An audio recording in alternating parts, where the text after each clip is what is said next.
મારા સાથી મિત્રો તેમજ મારા વાલા વિદ્યાર્થી મિત્રો, ભાઈઓ તથા બહેનો, આજે ભગવદ્ ગીતાની જયંતિ છે, એમની આપણે ઉજવણી કરવા જઈ રહ્યા છીએ. ત્યારે થોડુંક ભગવદ્ ગીતા વિશે હું તમને કહેવા માંગુ છું, જે તમે બધા શાંતિથી સાંભળો. ભગવદ્ ગીતા શું છે? તો ભગવદ્ ગીતા જે છે એક પવિત્ર ગ્રંથ છે. આમ તો ઘણું બધું મેડમે કહી દીધું છે, પણ છતાં તેમાં જીવન જીવવાની કળા શીખવવામાં આવે છે. ભગવદ્ ગીતાનું ભગવદ્ ગીતા નામ શા માટે પડ્યું? તો મેડમે જેમ કહ્યું તેમ કે મહાભારતના યુદ્ધમાં, કુરુક્ષેત્રના મેદાનમાં અર્જુને જોયું તો તેની સામે બધા પોતાના હતા, યુદ્ધ કરવાની હતી. ત્યારે એનાથી જે પોતાનું ધનુષ્ય છે, જેને આપણે ગાંડીવ કહીએ છીએ, તે એનાથી ઉપડતું નહોતું અને તે નિરાશ હતો. અને ભગવાન શ્રી કૃષ્ણને કહ્યું કે આમાં મારા ભાઈઓ છે, મારા મિત્રો છે, મારા ગુરુઓ છે, મારા વડીલો છે, તેમની સામે યુદ્ધ કઈ રીતે કરી શકું? ત્યારે ભગવાન શ્રી કૃષ્ણ એમને ઉપદેશ આપે છે, એટલે એને ભગવદ્ ગીતા કહેવામાં આવે છે. આમાં વક્તા તરીકે ભગવાન શ્રી કૃષ્ણ છે, શ્રોતા તરીકે અર્જુન છે, અને આ ભગવદ્ ગીતા જેને લખી છે એ મહર્ષિ વેદ વ્યાસજી છે, લેખક, કે જેમને આ ભગવદ્ ગીતા લખી છે. હવે બાળકો દ્વારા જીવનની અંદર આ ભગવદ્ ગીતામાં આપણને શું ઉદ્બોધ મળે છે તેના વિશે થોડીક વાત કરીએ. તો સૌપ્રથમ આપણે વાત કરીએ ધીરજની. કોઈ પણ સારું કાર્ય કરવું હોય તો એના માટે ધીરજ જરૂરી છે. આપણે ગુજરાતીમાં કહેવત છે કે ઉતાવળે આંબા ન પાકે. તો કોઈ પણ કાર્ય હોય એમાં જો તમે ધીરજ રાખો તો 100% તમારું કાર્ય સંપન્ન થાય છે. બીજી વાત કરીએ આપણે ફળની, પરિણામની.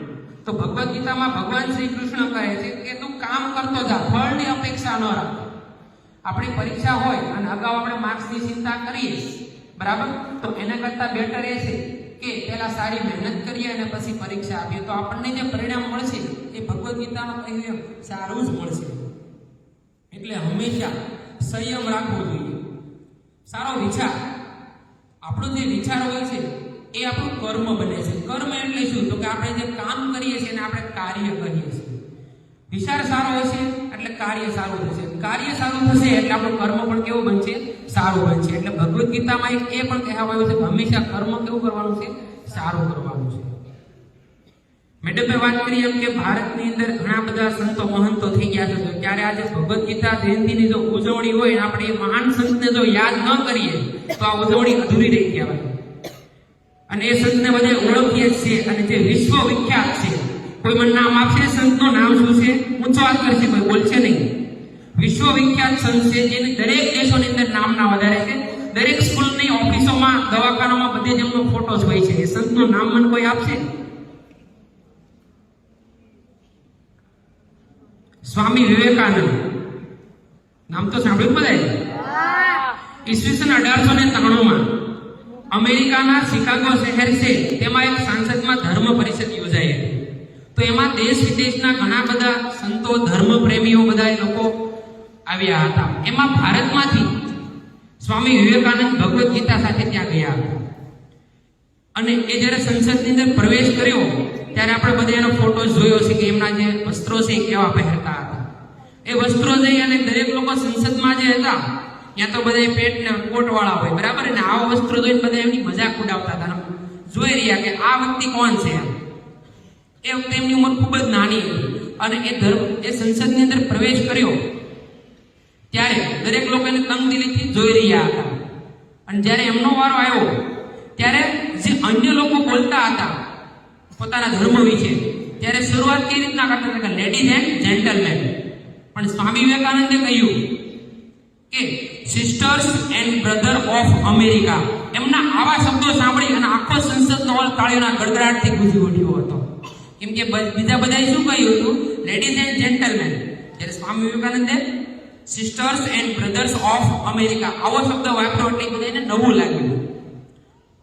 પછી આ સંસદ જ્યારે પૂરી થઈ ત્યારે એમને પત્રકારો દ્વારા પૂછવામાં આવ્યું અને કહેવામાં આવ્યું તમારો ભગવદ્ ગીતા ગ્રંથ તો હાવ નીચે છે.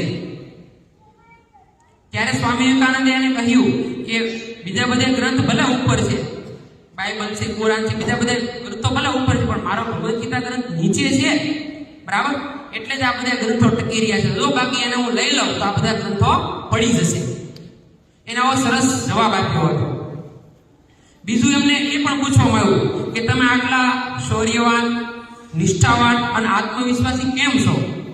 ત્યારે સ્વામી વિવેકાનંદ એને સરસ જવાબ આપ્યો કે જ્યારે મારું મન હતાશ થઈ જાય છે અને કોઈ કામ કરવામાં મન નથી લાગતું, ત્યારે હું મારો માતૃભૂમિનો પવિત્ર ગ્રંથ ભગવદ્ ગીતાને હું વાંચું છું અને એને વાંચવાથી મને અથાગ શક્તિ મળે છે અને મન મારું શુદ્ધ થાય છે અને દરેક કાર્ય મારા છે એ સંપન્ન થાય છે, સારી રીતે હું કરી શકું છું.